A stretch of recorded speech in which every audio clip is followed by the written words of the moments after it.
হে everyone, আসসালামু আলাইকুম। আশা করি সবাই ভালো আছেন। আজকে আমি আপনাদের সাথে শেয়ার করব আমার দাদিমার হাতের স্পেশাল রেসিপি। হ্যাঁ, শিং মাছের লাল ঝোল। আমার দাদিমা এই রেসিপিটা অনেক সুন্দর রান্না করতো, অনেক বেশি টেস্টি হতো।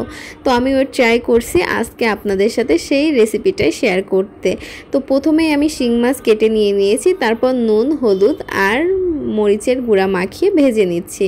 তো দেখুন, হালকা করে ভেজে নিচ্ছি আমি।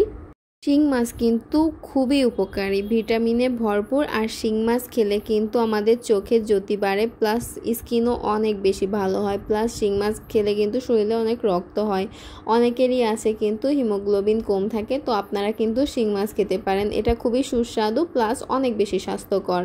তো এখানে আমি ওই তেলেই দিয়ে দিচ্ছি একটা তেজপাতা, আর এখানে দিয়ে দিলাম পেঁয়াজ আর অল্প একটু রসুন নিয়েছিলাম, দুইটা বেটে তারপর দিয়ে দিয়েছি। এরপর দিয়ে দিচ্ছি স্বাদ মতো লবণ, 1 চামচ হলুদের গুঁড়া, 2 চামচ মরিচের গুঁড়া আর 1 চামচ ধনে গুঁড়া দিয়ে সব কিছু দিয়ে খুব ভালোভাবে কিন্তু মিক্স করে নেব।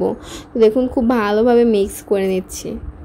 তো মশলাগুলো কিন্তু এভাবে হালকা করে ভুনে নিতে হবে, তাহলে কিন্তু টেস্টটা বেশি ভালো আসবে। দেখতেই পাচ্ছেন আমি হালকা করে ভুনে নিচ্ছি। এরপর সামান্য একটু আদা রসুন বাটা দিয়ে দিয়েছি।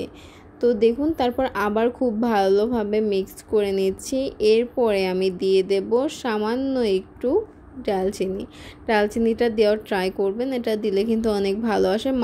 মাছটা কিন্তু এইভাবে যদি আপনারা রান্না করে একবার খান, তাহলে কিন্তু আপনারা এর টেস্টটা বুঝতে পারবেন, অনেক বেশি ভালো লাগবে। একদম গ্রামীণ একটা সাধারণ সাদামাটার টেস্ট, বাট অসাধারণ। এরপর আমি পানিটা দিয়ে দিলাম। আপনারা দেখতেই পাচ্ছেন কালারটা দেখে কত সুন্দর একটা কালার চলে এসেছে।